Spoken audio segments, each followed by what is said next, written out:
as well as the education plan. And so we are super excited that you are joining us today. As I mentioned, my name is Christina Gossier. I am the Public Relations Coordinator for PARA's Albuquerque office. Joining me today is my Bureau Chief, Christina Perea. So we've been working on making our 75th anniversary something for the record books. We're very excited to have you here. As I mentioned earlier, Jess Biggs from the New Mexico Retiree Healthcare will be presenting in just a bit. We also have Peter Ratman from the PARA SmartSave plan, and Carolyn Fittipaldi will be joining us from the education plan. And so we are going to get started in the interest of everyone's time.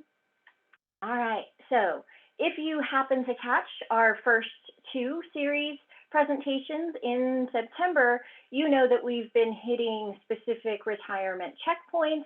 We've technically covered 1 through 4 thus far in our presentation series, and so you are welcome to go and visit PARA's video library, which is hosted on our website, and Ms. Perea will drop in our chat for everyone. Today we are picking up on the retirement next right checkpoint. We know that many of you in this space are likely very close to retirement, and we want to make sure you get to that finish line successfully, and so we will do that.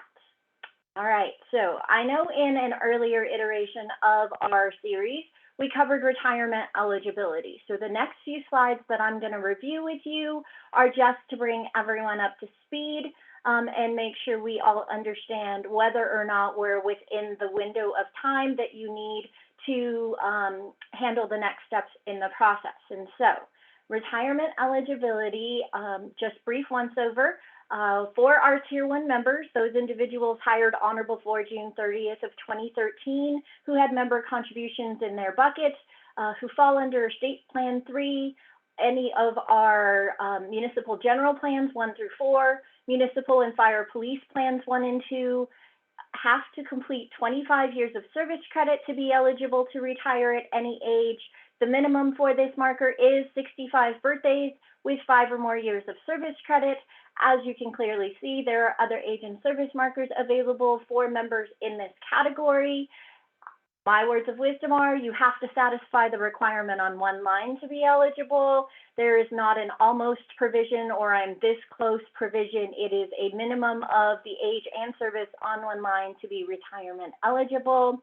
If I could see your beautiful smiley faces, I would likely know which of you had completed 25 or more years of service credit because you would likely have a smile on your face that encourages your friends, families, and coworkers to make your day so that you can pack up your toys and go home and retire, right? So I think that's a very exciting marker to reach.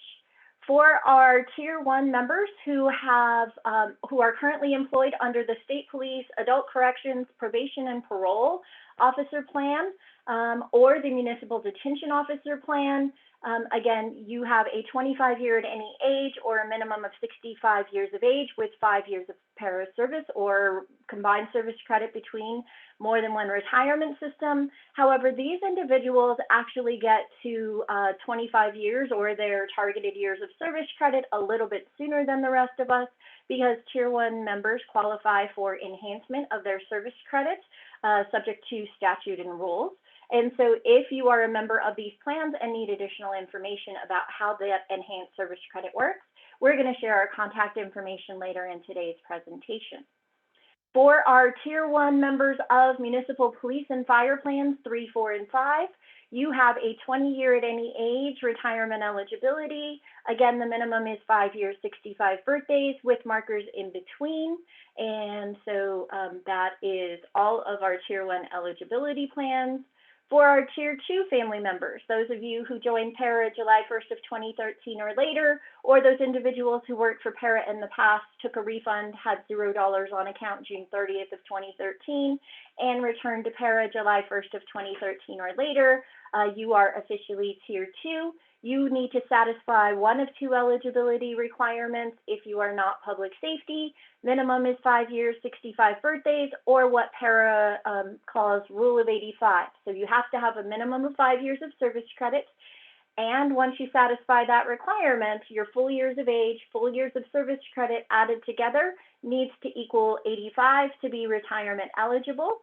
As a note, if you get to 65 birthdays and 5 years of service credit before you reach rule of 85, the minimum requirements allow you to retire.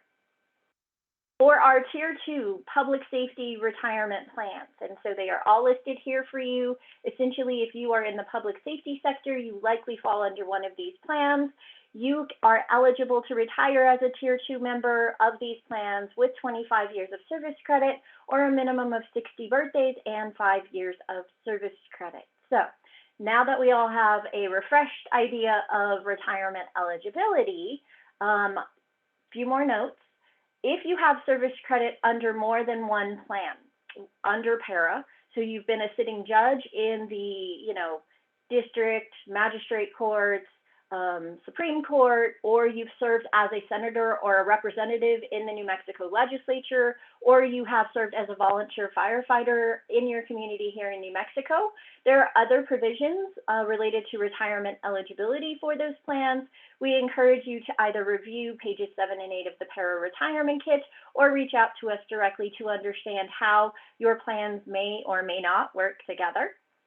Last but not least, if you have service credit under either our magistrate, judicial, or sister retirement plan, the Educational Retirement Board, service credits can be combined toward retirement eligibility. However, it cannot overlap and it cannot be refunded. And so if I have 20 years of para service and I have 5 years of service credit with the Educational Retirement Board, I would satisfy Tier 1 retirement eligibility requirements because I would have a total of 25 years of service credit.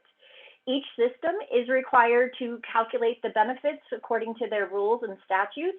And specifically with the Educational Retirement Board, they are responsible for paying their benefits separately.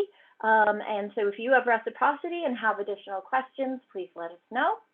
I think I likely covered the majority of this information already in the last slide, but it is important to note that if you have reciprocal service credit with the Educational Retirement Board, you need to fill out additional paperwork that will be submitted directly to Para so that Para can coordinate with our sister retirement plan so that the Educational Retirement Board, ERB, can initiate your payments because they can't just magically know what your account numbers and how you want to handle your taxes on their portion of the benefits. If your service credit falls under the Magistrate Retirement Act or the Judicial Retirement Act, or you are a legislator previously or you plan to be in the future, Para makes all of those payments. So it's only a separate payment from the Educational Retirement Board that is important to note. All right, so we covered this at the end of part 2, but just as a reminder, you have to be within 3 years of retirement eligibility to be eligible to request an estimate of benefits.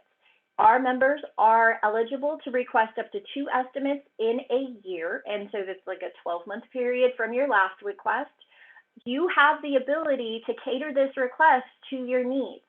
If you fill in the blank under the second checkbox and you say, I have no idea when I want to retire, that is not helpful to staff because what we're going to do is look at your account. If you are eligible today, we're going to give you an estimate for 60 days out, which likely doesn't line up with your plan for retirement. So we need you to help us help you. Give us something more tangible. If you want to know your first eligible retirement date, absolutely, we can calculate that for you, provided it's within the next 3 years. If you want to target a certain percentage or a certain date or a certain number of birthdays, the more information you give us here, the better our response will be to you. You also have the ability to request one date with 2 different beneficiaries as long as you give us the beneficiary information in section 1. Also, if you are a reciprocal member like myself, you do need to check under number 2 that you're a member of Para as well as ERB. It is not an automatic check between the 2 retirement systems. For reference, when you receive your estimate of benefits, roughly 30 to 45 days after you submit your request, Para has a dedicated video to understanding your estimate of benefits. And even though our estimate recently got a facelift in terms of the paper copy of the estimate, the ideas explained in the video are still true to form. So we encourage you to utilize the tools that Para offers to you, but of course you are welcome to reach out to us. You can visit any of our offices, and staff can help answer any questions that you may have regarding the estimate of benefits that you receive. All right, so the other tool that is severely underused, in my professional opinion, is our Rio self-service account. And after part 2, we had a pretty considerable uptick in participation in our self-service feature, which makes my little heart happy because it gives you access on the dot, as soon as you create your account, to your service credit, your contributions. You can see your current beneficiary. You can update your mailing address, email address. You can update your phone number. You can estimate not only your monthly benefits, but also the cost of military and airtime service credit if you are interested in purchasing service. And so it is absolutely imperative that you use all the tools that are available at your fingertips. However, we understand not all of our members have great internet access across the state, or some people don't want to be on a computer after they've done that for 8 or 9 or 10 hours in a day, but we communicate with you in other ways. Roughly 2-ish weeks ago, Para mailed out annual member statements. So if you have a valid address on file, that should be something in your stack of mail. We absolutely expect you to open those statements. We never send you junk mail. And so it's your right and responsibility to open and fine-tooth comb those statements every single year when we send them, because it's much easier to point out a mistake or a misreporting now, today, than it is to wait 25 years. And when we ask you for proof that there's a mistake and that you have to go back and dig for check stubs, that's a little more difficult. Of course, as I mentioned, you can always reach out to us. You can call us, you can email, you can visit, and we're happy to help you with any questions or concerns that you may have. All right, so the next piece in this retirement preparation puzzle is your retirement kit. And so I think that Para kind of uses interchangeably two things that we call the retirement kit. So we formally have a retirement kit available on our website. If you don't have the ability to access it from a computer, you're likely not hearing me right now, but we do have the ability to mail you a copy of the retirement kit. You can download it from our website. Lots of ways to get that information. It actually walks you step by step through the process related to how your benefits are calculated, a detailed explanation of the different forms of payment. There is actually a schedule of the direct deposits, what can be deducted from your pension payments. Lots of great details are included in that book, and so I encourage you to take a look if you are preparing for retirement.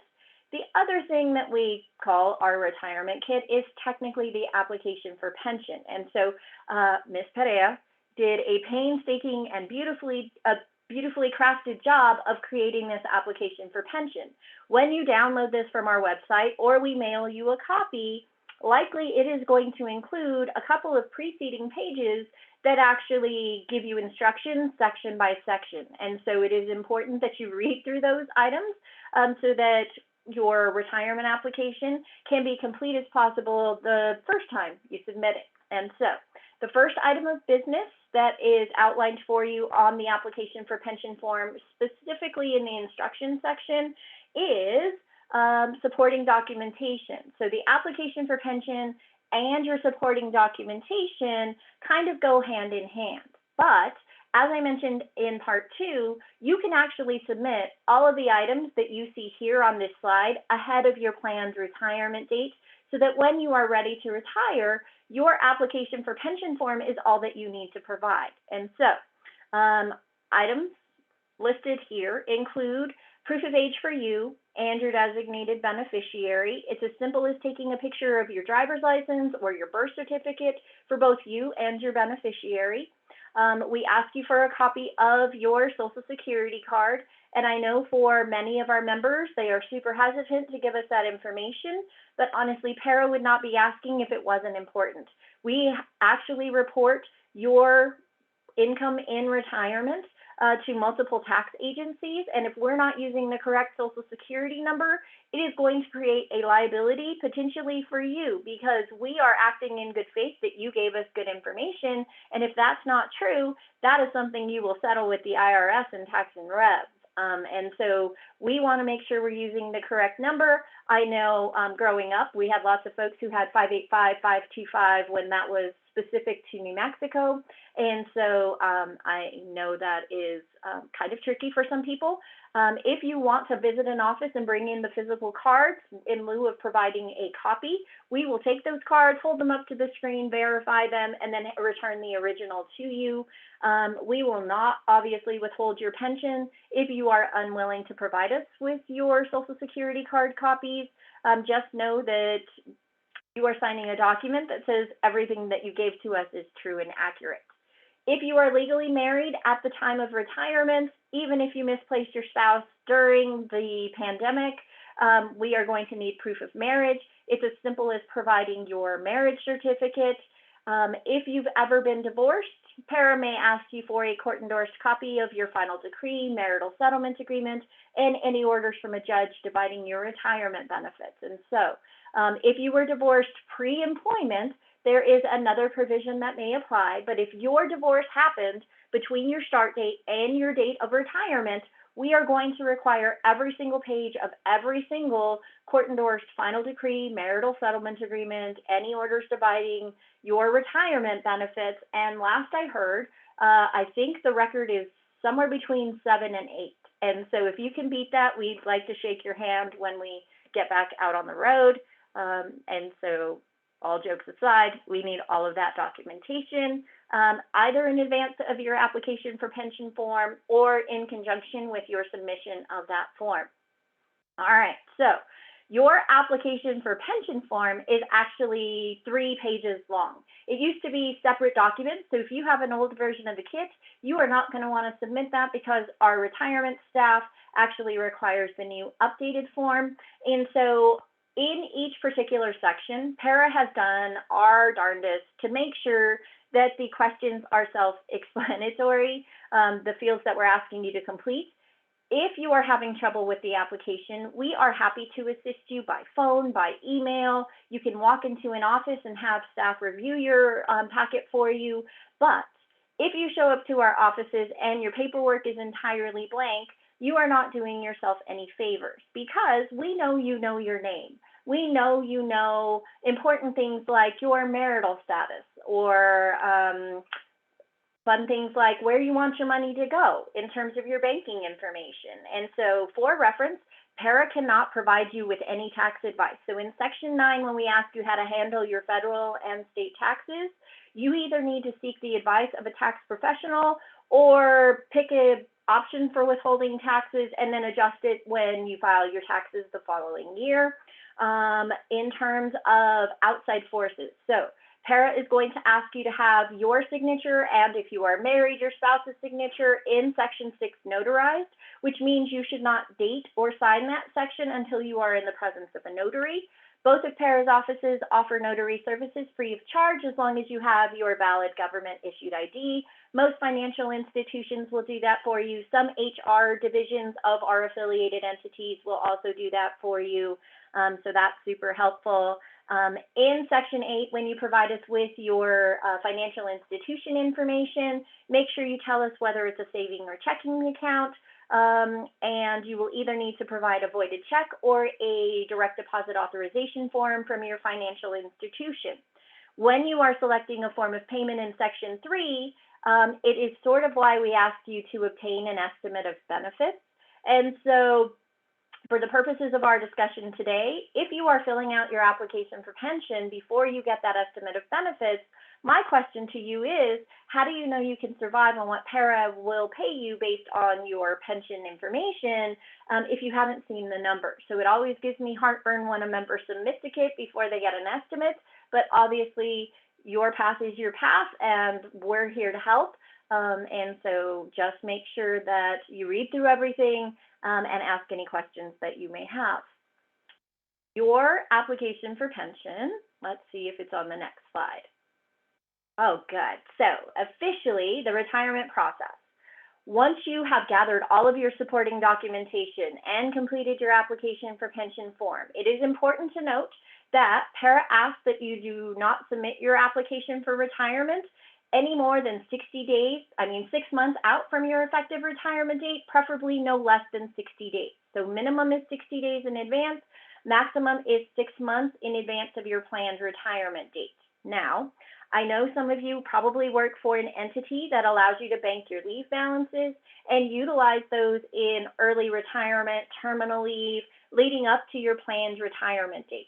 That is an agreement between you and your employer. That has nothing to do with PARA. We want to know what is the last day you are going to be on your employer's payroll, and you are going to list that in Section 2. And so for our purposes, while you are burning leave, you are still an employee of the entity you are retiring from. PARA is still going to see your contributions and biweekly wages rolling in. And so we don't know if you're at your workstation or if you're burning leave. That is an agreement between you and your employer. PARA honestly cannot intervene in that process. We just want to know when you exhaust all your leave or what your last day of employment will be. And so the reason we don't accept your kit more than 6 months out, as you likely suspect, 1 or 2 people broke it for everyone else. It is surprising to me that individuals have submitted a retirement application and then forgot to retire. And so now our retirement division limits the amount of notice you can provide to PARA. If your agency needs some sort of documentation related to your retirement eligibility for the early retirement process, please reach out to us and we can give you direction as to what some entities will accept, and then you'll have to confirm with your HR division. All right, so once we get your application for pension in our hot little hands, and as a side note, you can submit it in person, by mail, by email, you can fax it, you can upload it through your self-service feature. Any of those options work for us. Our retirement specialists will be assigned to your file. They'll begin auditing or preferably re-auditing your account. They will look from the beginning to the end of your career to make sure everything is good to go. And hopefully within 10 business days of the date PARA receives your application, we should be issuing an acknowledgement letter. That letter goes one of 2 ways, right? And so it either is a confirmation that everything looks great and your retirement will be processed according to the rules and the regs, or that letter tells you we need some more information or a correction of the forms. And so it's super important that we issue that letter early on to give you enough time to make any corrections, and that you receive the letter, because not knowing if your retirement is complete before you give up your day job could be a recipe for disaster. So we want to make sure that if you have not received that letter within 10 business days, that you reach out to PARA so we can help you follow up. All right, so somewhere in the 30 to 60 day in advance of your planned retirement date, PARA will mail out to you a preliminary estimate of benefits. And so we call that the final estimate because likely that'll be the last estimate you receive in advance of your planned retirement date. It captures more of your final wages, and for a lot of our members, we are setting our highest 36 or highest 60 consecutive months at the end of our career. And so it's super important to make sure that we can actually afford to retire before we give up our day job. And that estimate helps give you a really great planning tool. It is likely the second to last letter that you will receive from us before we officially issue your first payment. And so if you do not receive that estimate of benefits within 30 days of your planned retirement date, please reach out to us so that we can help you connect with your retirement specialist to make sure you have all the data you need to make an informed retirement decision. All right, so roughly 1 week before your planned retirement date, PARA is actually going to reach out to your agency and request a certification of your final wages and your last day on payroll. It is absolutely your right and responsibility to give your employer notice of your planned retirement date. Whispering to somebody in the corner cubicle or the next work vehicle that your last day is today is not sufficient for notifying your employer that you're actually retiring. Many of us work for agencies that have a, exit process. And so you want to make sure you adhere to that. You want to make sure you honor yourself by giving a proper 2-week notice. Dear supervisor, CC your whole chain of command or your agency's hierarchy, and say thank you for the opportunities. Whether or not you mean it, you owe it to yourself to go out with your head held high and have your respect intact. And so make sure you follow your agency's process for that notice. Para cannot hold your hand through that one either. It'll be likely the last time that we reach out to your employer regarding your retirement account. And so they have a deadline to get that back to us so that we can get you on payroll.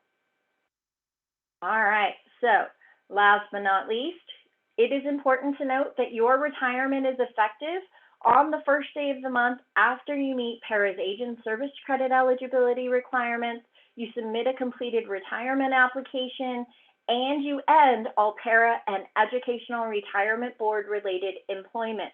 If you are moonlighting with the schools while you hold down a full-time day Para job, it is absolutely imperative that you end employment under both systems. If you work for ERB 1 more minute than you work for Para, you become their member and you have to follow their protocol for retirement. It is absolutely not something to mess with. And so just fun notes for you there. Para will place you on payroll toward the end of the month. Your first payment will be issued via direct deposit, and Para will send you your last letter before you get raises and other things in retirement, detailing what your gross payment was, what we withheld for taxes at your direction, and showing you your net deposit. And so that letter will be the last time that you hear from us until you get your first cost of living adjustment. Oftentimes members say, well, I need a check stub to download every month, and that's great. We give you those tools in your self-service account, which transitions with you into retirement. So active members can see contributions, estimate all kinds of things, but in retirement, you can see the details of your deposit, download your tax documents in January before they even hit mailboxes. You can print an income verification letter, and so your self-service account is a tremendous resource. Payments from Para will be issued on the last business day of the month by direct deposit. And so if I were giving up my day job September 30th of 2022, my retirement date, presuming I came off of payroll by 11:59 p.m., would be October 1st. Para is going to issue my first payment by direct deposit on October 31st. And so always keep in mind that the later you stay on payroll through your employer, the smaller the gap between your last payroll from your employer and your first payroll from Para. Thereafter, once a month on the last business day of the month is when we will issue your payment. We actually have a direct deposit schedule printed in the retirement kit. It is also linked under the Retirees tab on Para's website so that you can plan accordingly. Ironically, we don't get any complaints about our direct deposit schedule until November rolls around. Our retirees want their payments before Black Friday, which generally does not fall on the last business day of the month. All right, so that is, in short, retirement for the win. Once you get past that finish line, you can sleep in. Hopefully you're still contributing to society by taking up a new hobby, taking classes. Maybe you have another job lined up. Para's here to help you with the process. You need to make an informed retirement decision for yourself.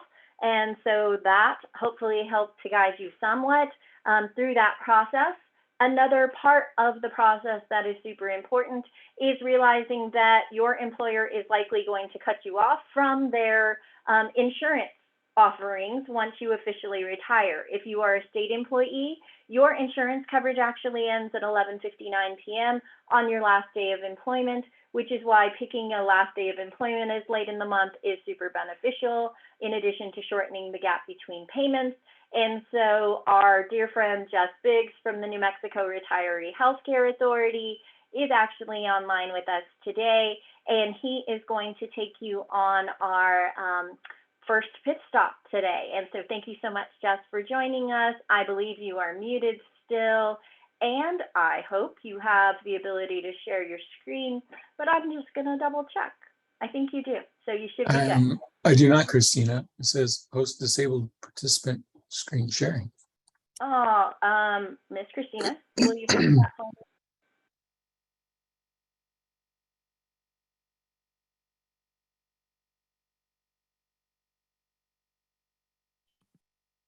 Okay, Jess, you should have received a panelist invite now.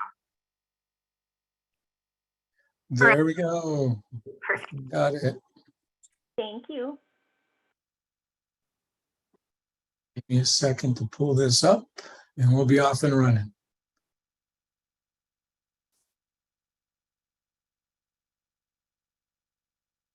And everybody can see that screen now? Yes, sir. Very good. So my name is Jess Biggs. I'm with the Retiree Healthcare Authority. I'm the communications director. And as Christina talked about, retirement is such an exciting time of life. At the same time, it takes some preparation. And so Christina, I call them Christina Squared, have done a great job in preparing you for your retirement. And one of the things that you're going to need to think about is your medical insurance once you retire, because you'll no longer belong to your employer's group.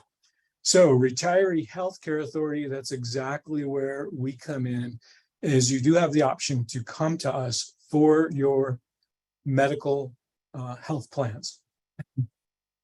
Now, I say you have the option because you don't have to. Sometimes people are under the impression that this is the only option. You can go out in the marketplace and you can get your insurance from anybody you choose to. We happen to be an option, and we're a really good option for a couple of reasons. One is your employer, being a participating employer, you've contributed to retiree healthcare for the years of service that you've been employed. So that's a good reason. And then secondly, we're very competitive and we have some real advantages to going out in the marketplace. So let's talk about what all this means.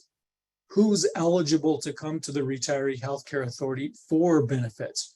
If you are on retirement, whether that's normal or disabled, you are receiving a pension and you've given 5 or more years of service, you're eligible to come to Retiree Healthcare Authority and participate in our plans.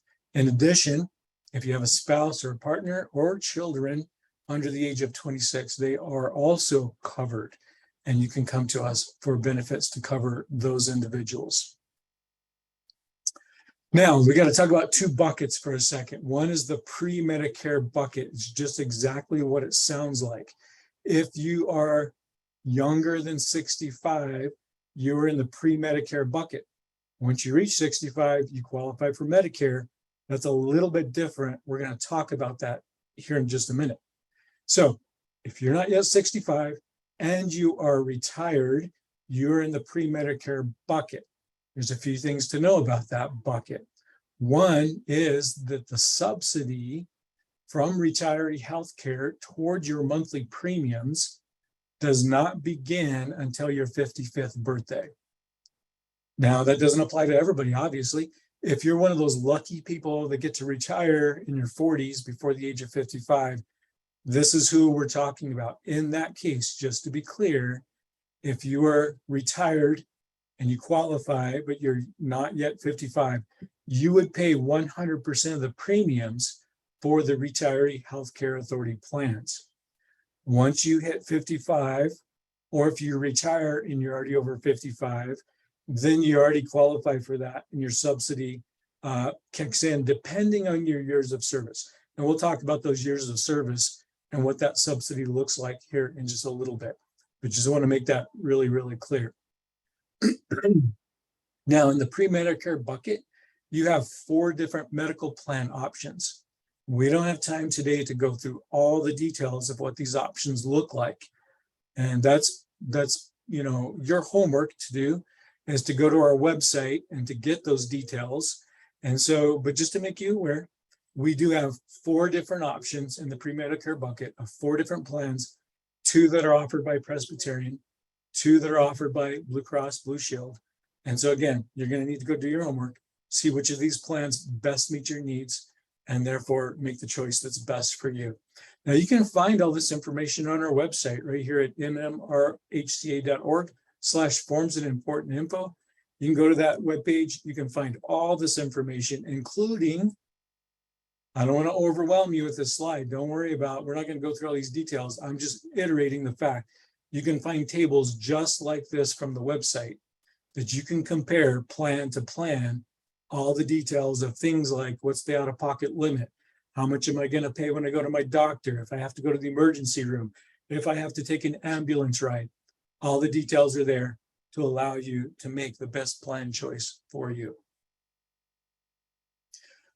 Now, let's talk about Medicare, the Medicare bucket for a second. Once you reach the age of 65, you become eligible for Medicare. Once you are 65 and are Medicare eligible, you cannot remain on a pre-Medicare plan. You have to change to one of our Medicare plans. The reason for that is because Medicare is going to pay 80% of your costs. If you need to go to the doctor, if you go to the hospital, if you go to, again, to get labs, they're going to pay 80% of that. If you didn't have any plans other than Medicare, then you would be responsible for the other 20%. That's where, again, Retiree Healthcare Authority comes in, is we offer plans that help cover the other 20% that Medicare does not cover. Now, to be able to participate in our Medicare plan options, you do have to enroll in Medicare Parts A and Part B. There's a whole alphabet when it comes to Medicare. Real briefly, we're not going to go through that alphabet, but real briefly, Part A is covering your hospitalization. Part B is covering your outpatient care, like going to the doctor, or again, riding in the ambulance. And so you have to have both Parts A and Part B in place prior to coming to us and getting a plan to help with your Medicare, that other 20%. Hang on to your hat here, because here in the Medicare bucket, we've got 9 plan options, 9 different things you can choose from. There's one, what's called a Medicare supplement plan through Blue Cross. And then there's 8 Medicare Advantage plans from either Press, Blue Cross, Humana, or United. And again, the details, you're going to have to do your due diligence, go through the details, figure out which of those plans best meet your need. Now, just a really quick point. If you're about to retire and you are already Medicare eligible, you want to be sure that you make your active selection of which of these 9 options is best for you. Because if you don't make that election, we don't know what's on your mind and what your circumstances are. And therefore, you get defaulted into the United Healthcare Plan 1, which is not a bad plan. It just may not be the right one for you. So again, do your due diligence, do your homework, go research the plans, figure out which one is best for you, and make your election actively yourself so you don't get defaulted. And again, not to go through the details here, but from the website, you can get a table just like this that compares those 9 different options and gives you the details of, again, what's the out-of-pocket, what's the deductibles, what's the co-pays, all that kind of stuff, so you can make the best choice for you. Enrollment, how do you get enrolled? It's, time to retire. You want to enroll with the Retiree Healthcare Authority to make sure your medical needs are covered. How do you get enrolled? Well, just like Christina a few minutes ago talked about the window of enrollment pre-retirement, we also have a window. That window is no sooner than 60 days out, but definitely before 30 days from your retirement date. You need to make sure you get your paperwork into us with your application along with your election of which plan that you're going to choose, okay? If you don't remember anything else I say today, remember this very thing, that 30-day window. So for example, today being the 28th of September, if you were planning to retire October 1 or October 15th, you've missed the window. And if you miss that 30-day window, you have to wait to what's called open enrollment. And at Retiree Healthcare, open enrollment only happens every odd year. So it only happens in 2023, 2025, 2027. If you missed it right now, not a big deal because 2023 is right around the corner. But if you were, for example, in February of 2023 and you missed that window, you're going to have to wait until January of 2025 to come to us for benefits for open enrollment. Okay. So don't forget that. No sooner than 60 days, but sooner than 30 days, get your paperwork turned in to us with your election. Okay. Along that same line is once you've retired, if you decide to go back to work and your employer provides you benefits, you have to take those, you're required to take those benefits rather than ours. Okay.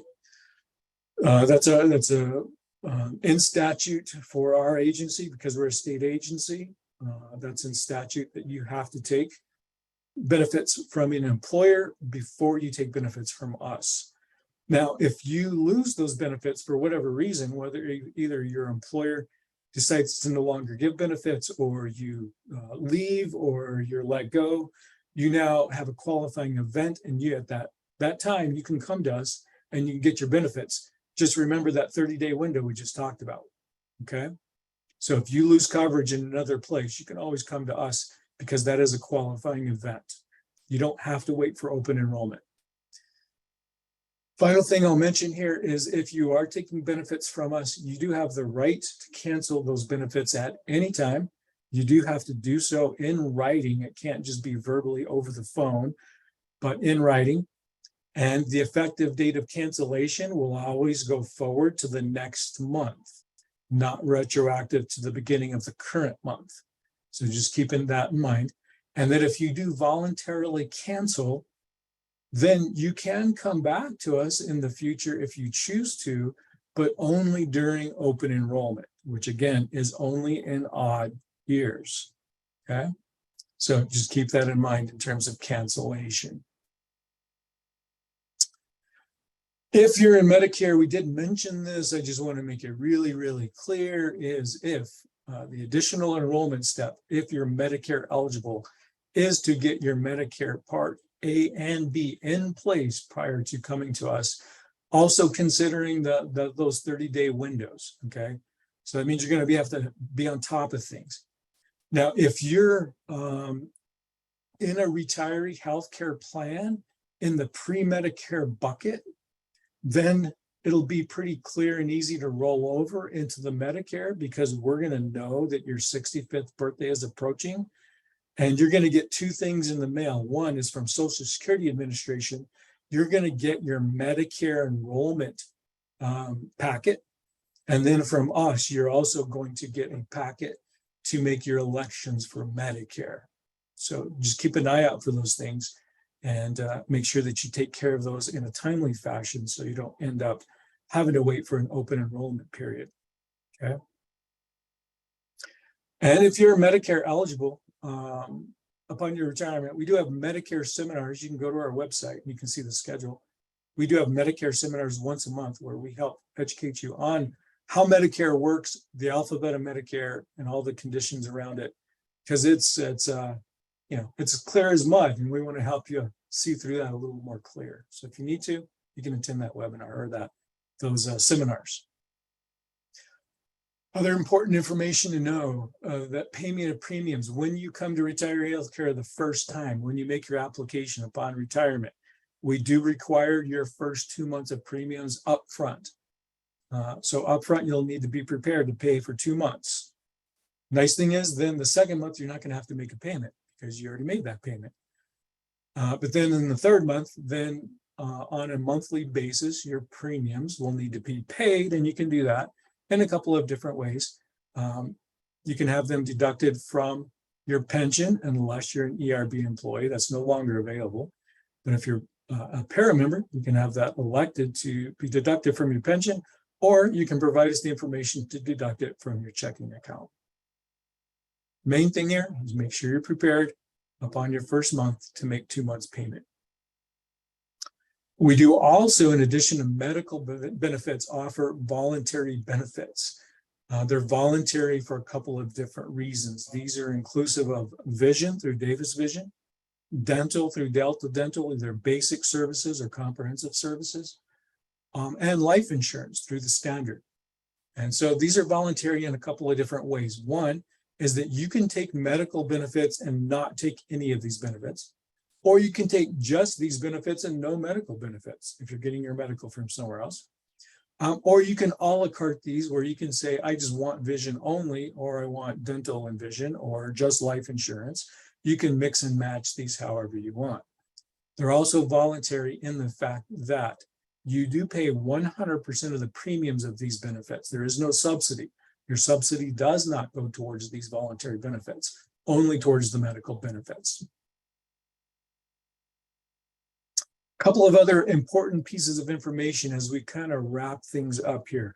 One is that we do offer what's called switch enrollment every single year. What that means is if you are on a Retiree Healthcare Authority plan, every single year you have the option to change to a different plan.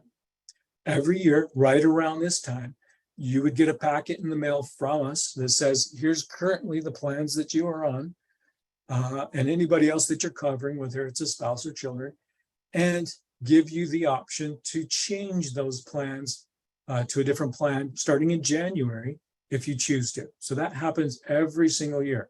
So often, sometimes people will get really panicked and they'll ask, like, I'm so overwhelmed about my choices of plans. Which one should I choose? Well, for one, it's we don't know your circumstances, so we can't make those choices for you. You have to do your homework and evaluate your own circumstances and make that decision.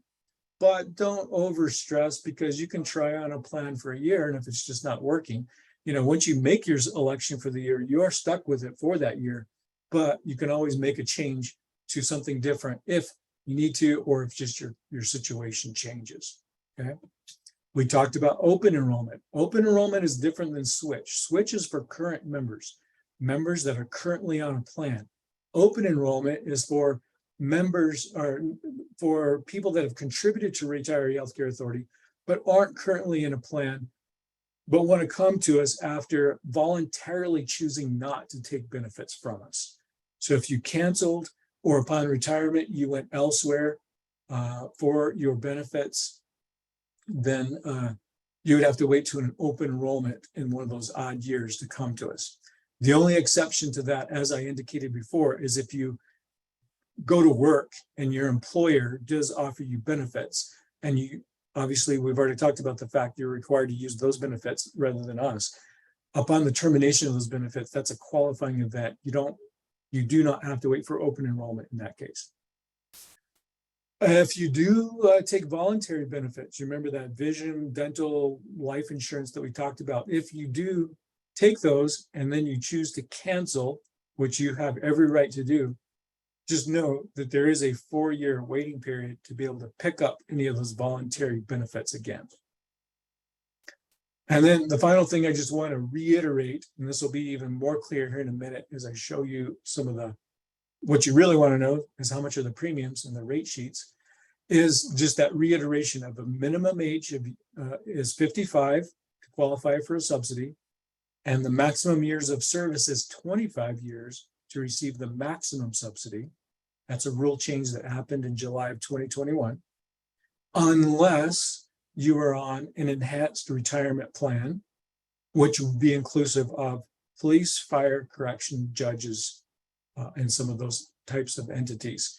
If you're on an enhanced plan, then there is no minimum age to qualify for subsidy, and 20 years is the maximum to receive the maximum subsidy. So just a little bit of different rules if you're in the enhanced plan versus non-enhanced plan. Now, with that description of enhanced and non-enhanced and subsidies, let's look at the rate sheets.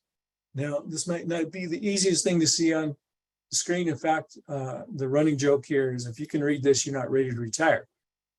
But this is a chart that you can download from that website right there that will allow you to figure out what their premiums are going to cost. This is a pretty easy chart to look at. You can see down this left-hand column here, you first have you first have the non-Medicare bucket. That's these first few cells right here at the top left that say non-Medicare, Premier, Blue Cross or Press, and Value, Blue Cross and Press. And so if you fall into that non-Medicare bucket or that pre-Medicare bucket, then you go across the top and you see the number of years of service, and you can see that maxes out at 20 years. Now it'd be easy to say, okay, if I want the Premier, Blue Cross or Press plan as a retiree, and I've got 20 years of service, my premium is going to be $310.54 a month. Okay. For my spouse, if I want to add a spouse to the plan, it would be an additional $589.41 a month. Okay. So that's how you would figure out your premium, depending on which plan you pick. If you fall into that Medicare bucket, here's those 9 options that I talked about. Again, you figure out which plan is best for you. And then based on your years of service, you go over here and take a look. And again, if you picked the Blue Cross supplement plan, $236 a month for the retiree. You move down Medicare, because they're paying 80%, these plans obviously cost a lot less. You can see some of these at $22 a month, $0 a month, $44 a month. So that's how you would figure out your monthly premium. Now, just a word of caution, just because it says 0 there, this may not be the best plan for you. What that means is you're going to pay less up front in your monthly premium, but what does the back end look like? What does your out-of-pocket expense look like? If you're somebody that is very healthy, that does not need to go to the doctor a lot or have a lot of prescription needs, that may be a great plan for you. But if you're not, you may end up losing your shorts on the back end, just even with a low premium. And generally, that's the way things work out. The richer the plan is, the more costly it is in the monthly premium, and the less you're going to pay on the back end and vice versa. So again, you have to do your due diligence here. Use those earlier tables to look at the plan design, and then look at these tables to look at the premium costs, and just figure out for you, when you consider all those elements, which plan is going to be the best option for you. Now, remember, this is a 20-year rate sheet. This means that what we're looking at right now is for the enhanced employees. This is for those that either retire prior to July of 2021, or they're on an enhanced plan, like a firefighter, a police officer, or a judge, okay? The next table, which you see at the top of here, says age 55 plus, and you see the maximum years of service is 25 years plus. The rates are exactly the same in this final column. Those numbers didn't change. It just means to get to that value, that number, that price tag, you had to have given 25 years of service in order to get to that price tag, okay? So just make sure you're looking at the right table for you. There's an enhanced table and a non-enhanced table. So now, final thing here is, and by the way, if you go to this website, Forms and Important Info, you can download these documents. There's a summary of benefits packet that has all these things in it. It's a great document to be looking at as you're contemplating retirement and how this is going to look. On this page right here, there's 2 things I want to note in our final minutes together. One is when you look right here in this box, this is telling you the monthly premium if you are non-enhanced and you are not yet 55 years old. That's the 100% premium amount. So that's what you're looking at, and it's what you'd be using, okay? As well as down here in the bottom, you see the premiums for the Delta dental plan, the Davis vision plan, and the life insurance opportunities. So in these tables, again, you can figure out those voluntary plans, what the premiums are for those. Now, just in closing, you can always contact us. We do have 2 offices. We have one in Albuquerque. We have one in Santa Fe. You're welcome to come in and see us. You don't have to schedule an appointment. It's always not a bad idea, just to make sure that you can be accommodated in a timely way. but you can just stop in and you can see us. One of our customer service reps would be happy to sit with you, talk things through with you, answer your questions. You can also call us or you can email us. And then again, on our website, there's a ton of information, all kinds of the documents, the forms that you need, the tables that we looked at, all that information is on our website. And so there's lots of opportunities to get help as you need that help. So with that, I think I'm pretty close to my 30-minute mark, but would entertain any questions if that is what we need to do. So Christina, I will let you guide us from here. So we had a tremendous number of retiree healthcare questions. If you have a minute to stick around and address them in the Q&A, you are welcome to do that. I think if we tried to go through them all, we would run out of time. Take a lot of time. Yeah, so you're asking me to just go in the Q&A and specifically address each one.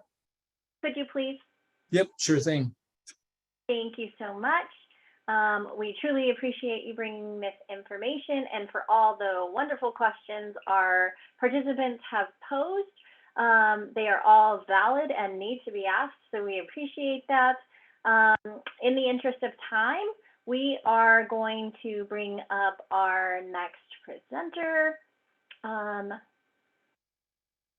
Tim's gotta love technology. Yes.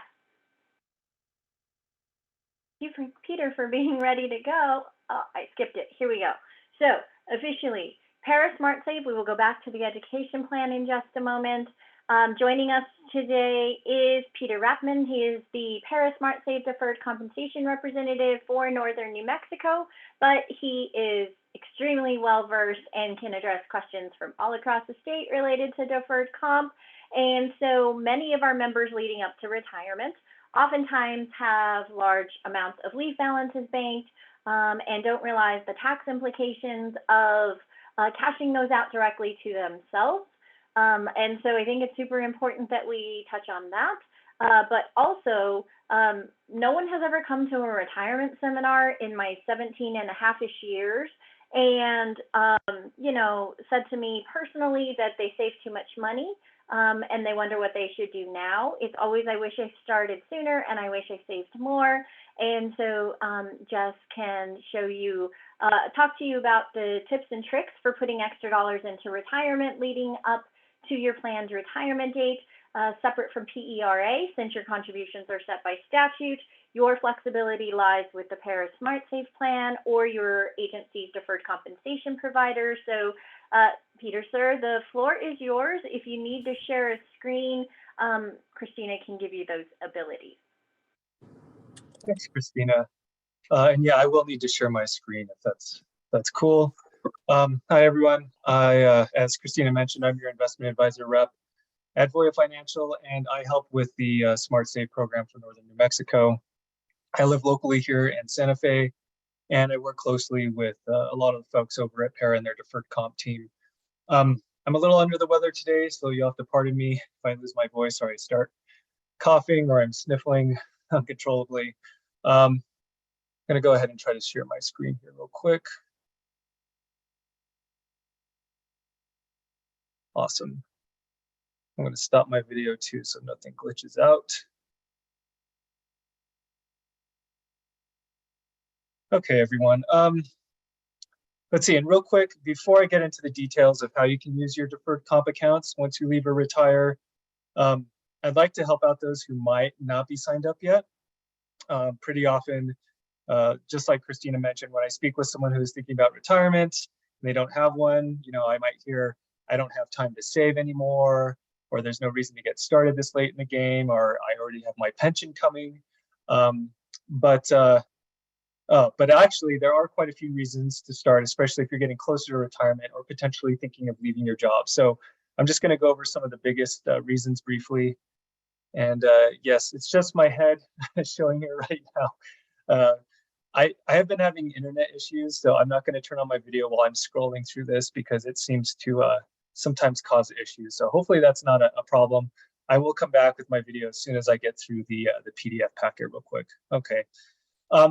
So for those who don't have accounts, one of the big reasons you might want to open one is with sellbacks. And what those are when you have an overage of vacation or sick time and you retire, if you have a balance, those hours will get converted to money, and then that money will show up on your final paycheck as a sort of bonus. Some here today will have a pretty significant amount coming back, and if you let it hit your final paycheck, you'll get taxed quite severely on that. And that will usually be at a rate much higher than what you currently pay. There's also always the potential to get pushed into a higher marginal rate or a higher tax bracket as well when you show extra income. So if you have a deferred comp account open already, you can strategize to avoid that. What you'll do first is you'll speak with your payroll or your HR, and they will help you if there's any additional paperwork you might need to do, and they'll help get the ball rolling on putting that sellback, as they call it, into your SmartSave. If you have a large balance coming back to you, this can literally save you thousands of dollars in taxes. Okay. Second reason has to do with the unique perks of a 457, which is what your SmartSave is, technically speaking. And a quick refresher for those who may have forgotten, but 457 plans are only available to public sector employees. They're somewhat similar to a 401k, but they have one big advantage over those. And that's you can start drawing on it and without penalty before you turn 59 and a half. And as soon as you leave your job or you retire, okay? Additionally, the barrier is very low to entry. You can open an account by contributing only $10 a pay period. And the max is $20,500 for anyone under 50 years in 2022. It's $27,000 for those over 50. But another big bonus of the 457, and that is you can actually put away double the $20,500 the last 3 years before you retire. So that's $41,000 a year pre-tax. And with savings like that, it isn't hard to get to 100% income replacement at retirement with your pension and deferred comp combined. And that can really ease the transition and provide a lot of security moving ahead. Okay. One other thing, I'm just going to speak briefly to the power of a retirement account, since everyone with PARA does have access to pre-tax savings and these deferred comp accounts. And especially during times like these with high inflation and volatile markets, I believe a lot of you may find utility in your income by investing right now, rather than letting it go through a cycle of taxes, allowing all your money to hit your paycheck. And when you go out to spend that money, your dollar is just not going to go as far. So maybe a more prudent strategy, if you're able to, of course, would be to contribute more into your retirement account, wait for inflation to subside so your dollars have more power in the future, basically. And you put that money into a retirement account.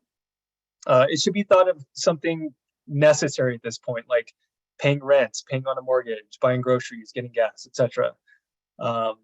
You know, I can speak from personal experience and trying to get ahead with leftovers is always going to feel like a chore, and it'll always seem like you aren't doing enough. So instead, it helps to get into the mindset of planning for retirement as a necessity, like paying your utility bill, and it becomes much easier then. Okay.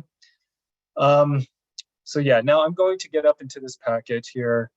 I will go over this fairly quickly. If you have any questions, and because I know we're trying to stick to a schedule, you can always email me. I'll be happy to get back to you right away. I'll drop my email address in the chat before I leave.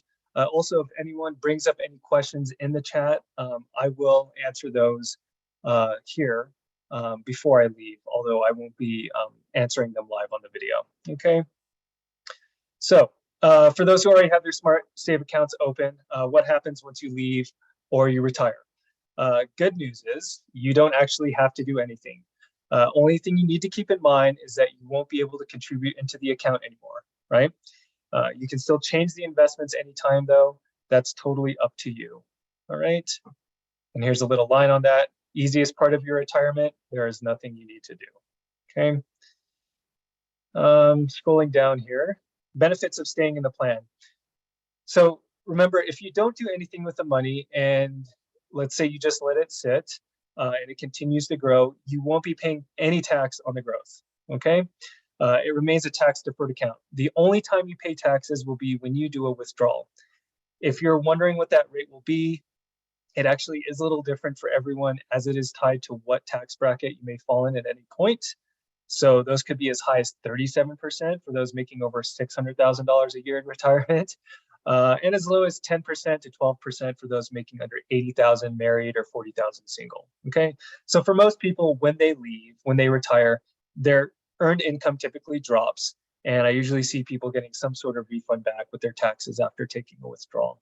Okay, and here's also another pretty big perk of parking your money and letting it sit, is that you'll get to take advantage of the low investment fee available to you as para members. As it's noted here, where is my thing? Yes, right here. Peter, I am so sorry to interrupt you. Just real quick, we're getting some people asking. Are you meaning to share a presentation or? Oh yeah, is it not showing? It's not. Oh no. Okay. We're just seeing your wonderful headshot. Oh, okay. I got you. What about now? Let's see. It looks like you are. Yep. Perfect. Okay. Okay. Thank you. Thank you. All right. Just to recap real quick. Here's a very nice cover. Here's the part I was talking about you not having to do anything. Here's the part about staying in the plan. And this is where I'm at right now, where I am talking about the expense ratio. Okay. So yes, as it's noted here, you have access to institutional share class funds, as they call it in Wall Street speak, which cost less to run, and they aren't widely available. So additionally, there aren't any sales or load fees beyond this rate that you're seeing here of 0.39%. There are no commissions earned by myself or any of our reps. And just a quick side note, fees can really add up over time. If you're thinking this is a low number, it is a low number. But if you're looking at an outside advisor, a financial planner to take control of your money, I would always make sure you fully understand the fee structure they're working on and make sure that they're being totally transparent about all the costs you'll be incurring. Okay, rollover options here. We have some info on what you'll need to get started on that process. It is fairly self-explanatory, but just know we have a full support network here if you ever have any questions. I have a special phone number I can give to you for our team at Voya that only handles rollovers, for instance, and they will be happy to help you out. Okay, distribution information. I'm going to skip down here to options.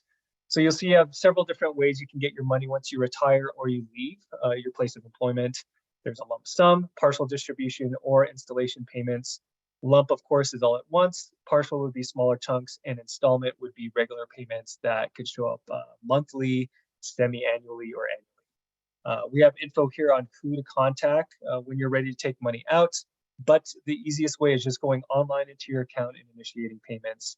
Also, and this is pretty important, but when you are online in your account, it is always a good idea to check your beneficiaries, make sure they are set correctly. You have the option of changing these at any time, so please make sure that yours are up to date. Okay. And real quick, rewinding back to lump sum distribution before I forget, if you decide to do one of these, I also recommend you speak with a tax professional first. Remember, as I was saying earlier, whenever you take from this account, it shows up as income for tax purposes, and a tax pro can help make sure that you don't get any surprises if you decide to take a large amount out all at once. Okay. Quickly, here on RMDs, or required minimum distributions. This is something that you will only have to take out from, or only have to pay attention to really when you turn 72. Okay. It isn't a huge amount. It usually hovers around 3 to 4% of your total account balance per year.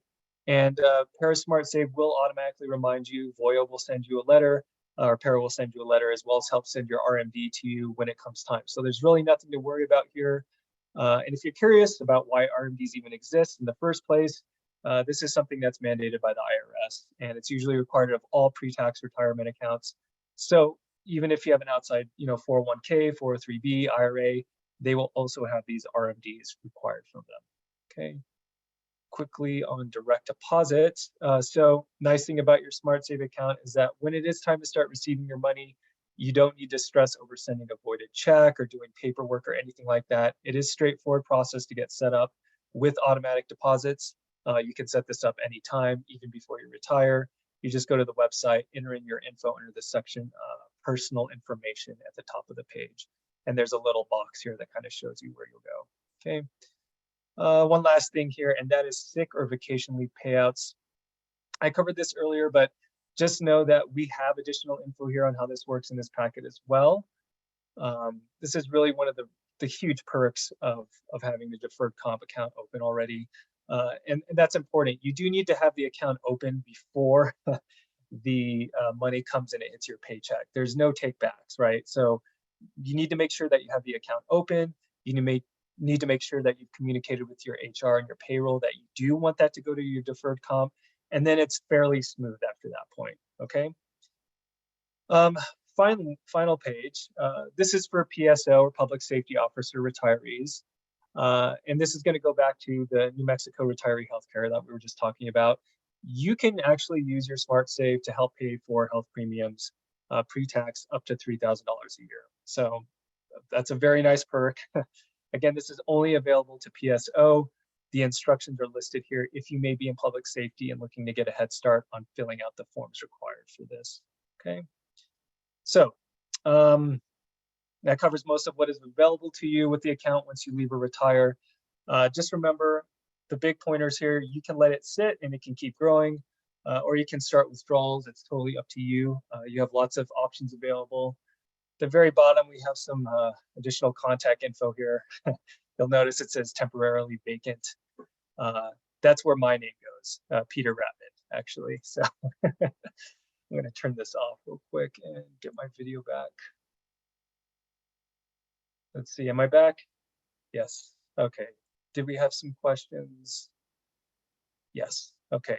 So I'm going to go ahead and answer the questions that are in the Q&A offline, but I'll answer them here. And just know you can keep typing in the questions here. I'm going to stay on for, I don't know, what do we have, another 15, 20 minutes, Christina?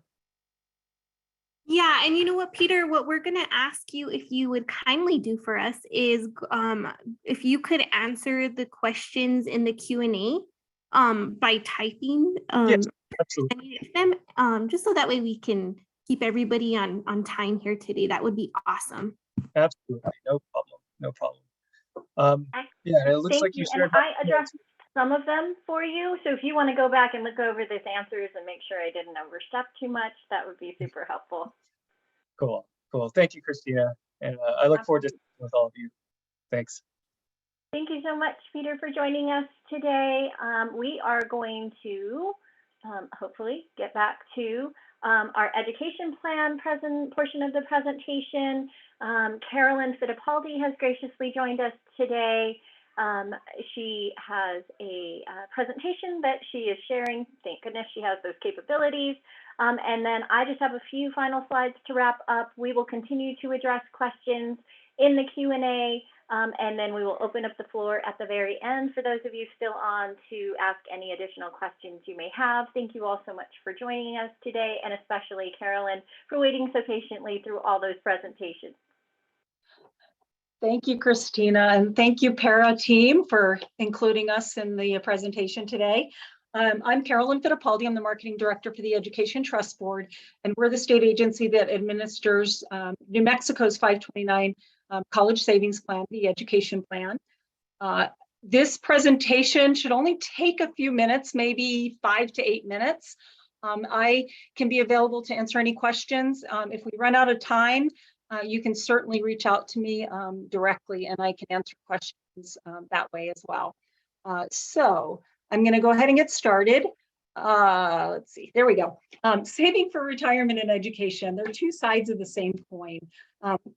Different goals, similar strategies. And for most of us, retirement and education are not only the most important savings goals that we'll have, but they may be our most significant savings goals. It's not a question of whether you should save for retirement or education, but finding the best ways for you and your family to save for both. Whereas retirement planning is more about your future, education savings is more about your loved one's future, whether that's a child or a grandchild. And together they encompass a significant portion of your family's financial well-being. You really should not plan on using your funding your education with retirement savings. The danger of doing that, put simply, is you lose that power of compounding, and this can truly add up. In this case study, a $50,000 withdrawal led to approximately $223,000 reduction of a retirement account. So you really don't want to do that. I'm going to skip over that one in the interest of time for now. Retirement education planning, rather. When you're planning for education, you have two options. Really, it's as simple as that. You can, in option one, you can start early, save money, and earn interest. Or in option two, you can wait until it's time to go to college, borrow money, and then pay interest. Which would you choose? Which one is the better option, right? And don't forget, tuition is just the tip of the iceberg. Cost of college includes much more than just tuition. Average cost of 1 year of college at a public 4-year university is over $27,000. Just about a third of that is tuition. The rest includes expenses for room and board, books, and supplies, and other expenses. And according to the College Board Trends in College Pricing and Student Aid recent study, financial aid is harder to come by. While costs continue to increase, financial aid has been decreasing. Since 2011, annual college costs have increased by 13%, while financial aid available has decreased by 18%. And using the education plan can help offset that trend. So data shows that with just $500 saved, a child for higher education, a child is 3 times more likely to attend college or vocational school and 4 times more likely to graduate. They know that someone believes in them. So what is the education plan? Let's start with the basics. 529 savings plan sponsored by the state of New Mexico, and 529 is a section of the IRS code that authorizes tax advantage savings plans, college savings plans. Helps families save for future higher education expenses, and we're one of the lowest cost plans in the country. So why should you start a 529 education savings plan? Well, the cost of college continues to rise, as I mentioned earlier, and that includes tuition, housing, food, and supplies. So it's important to begin saving as soon as possible. By helping more kids go to college, we're strengthening our future workforce, and that's so important, especially here in New Mexico. Many students and their families use student loans, unfortunately. Saving with a 529 plan can help students finance a debt-free education and ease that huge burden of student loan debt. With as little as $1 to start, saving for college is easy. And when you start early with consistent savings efforts, higher education is much more attainable. And the tax advantages are great. Tax-free growth, tax-free withdrawal if the money is used for qualified education expenses. And for New Mexico residents, there's a New Mexico state income tax deduction for the full amount of any contributions to the plan in the year in which contributions are made, if the funds are used for qualified education expenses. So who can open up an account? Anyone at any time can open an account. You don't even need to be related to the beneficiary. You can even open an account for yourself to further your own education, and you can change the beneficiary to another relative at any time. It's always a good time to start saving for college. It's never too early and it's never too late. Funds can be used at any accredited schools in the country, inside and outside of New Mexico. So that includes trade and vocational schools, 2-year and 4-year colleges, public and private schools, graduate and professional schools, and even a few international schools. And you can use the savings in your account for a variety of courses of study, from certificates to master's and PhD degrees. 529 plans are flexible and can be used to cover a variety of educational expenses. Some examples include tuition and fees, room and board, books, computers, internet, and educational software. An example of an expense that's not covered: transportation, for instance, flights and gas. Unlike many scholarships and grants, 529 plans are flexible, as I mentioned, and can be used to cover many different expenses in addition to tuition. And remember, tuition is just one of a number of higher education expenses. This example illustrates how the New Mexico Lottery and the Opportunity Scholarship compare to the education plan on covered expenses. As you can see, the education plan checks all the boxes. So we've divided our plan investments into 2 broad categories: keep it simple and show me options. Most 529 account owners select the Keep It Simple option for their 529 investments, and this approach is based on the beneficiary's year of enrollment. Our account owners like that set it and forget it nature of those portfolios. The education plan also has a variety of investments designed for more experienced investors. All options are low cost, and you can explore all of our investment options in more detail on our website at theeducationplan.com. Remember what I said earlier, with just $500 saved, a child is 3 times more likely to attend college or vocational school and 4 times more likely to graduate than those without savings. But also remember that very few families can fully fund higher education with just savings alone. Most families employ a mixture of scholarships, grants, work study, savings, and unfortunately those loans. A more important measure for successful education savings is the extent to which your savings can reduce that burden of student loan debt. On average in 2022, student loan borrowers graduated with over $30,000 in debt. As the chart shows, 15 years of saving just $100 per month with an average return of 5%, that cancels out that average student loan debt.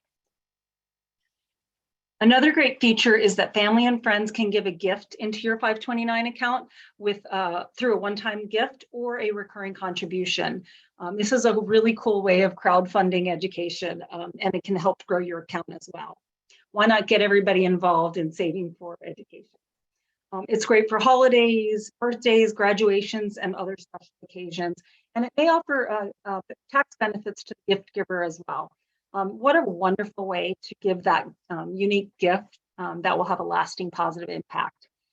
It's so much more meaningful than, gift cards, toys, and all the stuff that they get that they don't use after a week. And it's super easy to get started. It takes approximately 15 minutes. What you'll need for each beneficiary is the name, social security number, or tax ID number, and their birth date, of course. And during enrollment, you will also be asked to make your investment selections and set up automatic contributions if you choose. Putting money into your 529 account is super easy and flexible, lots of different ways to do it. Payroll contribution, please note at this time, the state does not offer payroll contribution, but you can schedule recurring contributions from your bank account, and that's a super easy way to do it, easy to set up. You can always go old school and write a check and mail it in with a contribution coupon, and we'll deposit the funds into your account. And you can send checks as often as you like. You can always make a transfer from your bank account through a one-time electronic funds transfer. You can roll over or transfer from another 529 plan or eligible accounts for investments. There are no required minimum contributions. You can contribute as much and as often as you like, whatever fits your budget and goals. That is the end of my presentation. I thank you for your time. We do appreciate the opportunity, and I will check and see if there's any questions in the chat and see if I can answer as many as I can. I am going to give you my contact information. Please feel free to call me directly on my cell phone there. You can send me an email. If you are online on our website and you want some troubleshooting with our call center, that number is there as well, Monday through Friday, 8 a.m. to 7 p.m. Once again, thank you for your time, and I appreciate it. Thank you so much, Carolyn. We truly appreciate you, and you do have some questions in the Q&A section, so we appreciate you addressing those. I'm just going to finish sharing my slides. We only have a few more left to go. Thank you all for hanging with us through the overage of our lunch hour. For those of you who are interested in seeing your retirement details through your Rio self-service account, we encourage you to go to our website, nmpara.org, click on the little yellow button at the top of the screen, which will direct you to our self-service portal. And so it has a tremendous number of resources, as I alluded to earlier. If you are interested in purchasing service credit, you can estimate the cost of airtime and military time through that feature. If you are more than 3 years out from retirement eligibility, the estimator in self-service still works, and it'll capture your highest 36 or 60 consecutive months based on your tier of membership to help you estimate your monthly benefits. So lots of great resources there. Part of my to-do list is to update our Rio self-service guide. As soon as I can get that up to speed, we will get that posted on our website so that you have a guide to navigate that feature. I have an old one and none of the screens match, so that's not helpful for all of you at the moment. Just as a reminder, your password on that self-service account is going to expire every 120 days, whether you log in every day or every 120 days. For the record, I lock myself out all the time. It's very exciting. As you are aware, courtesy of attending our 75th anniversary series, Para is celebrating its 75th anniversary. We are very excited that we are one of the few things besides red and green chili that New Mexico has done successfully for 75 years. We encourage you to visit our anniversary website, which is nmpara.org/anniversary. You will actually find a copy of the original bill that made Para the state's retirement plan. It's super exciting to see all the nostalgia. And so for those of you who are tired of hearing my voice after 3 presentations this month, I have great news for you. Next month's presentation is completely different. We are going to be exploring Para's haunted history. And so we have Anna Pacheco, who is a local historian, and Felicia Lujan, who is the Director of Records and Archives here for the state of New Mexico. Between the two of them, are going to help us explore some kind of spooky stories related to some venues all around the state. And so we are super excited that they are going to come and shed some light on that history. And you likely will not have to hear my voice, and no, I will not be able to answer questions about spooky things. I haven't been able to do that since I had my first baby. So fun times, please join us. It is a slightly different date than most of you are accustomed to. Instead of coming to you on October 1st, we will hold this presentation October 6th at 2 p.m. So just make note if you'd like to join us. We will, I presume, record that presentation as well in case you missed it, and then you can watch it closer to Halloween. All right, last but not least, contact information for PERA. We truly appreciate you hanging with us today. I know it was a lot of information to take in. We hope you learned something of value today. We will continue to address the questions in the Q&A, but we will absolutely open up the floor, presumably, for those of you who would like to ask your questions verbally.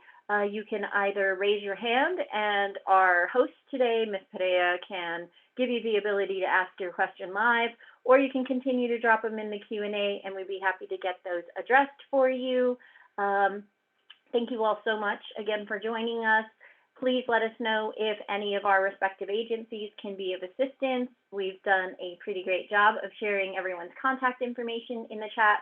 Hopefully you can see it. As soon as the video is available for download, we will post that to our video library on Para's website. And so thank you all again. Hope you all have a safe and happy rest of the month. There's not too many days left. And if we can be of assistance, please don't hesitate to ask.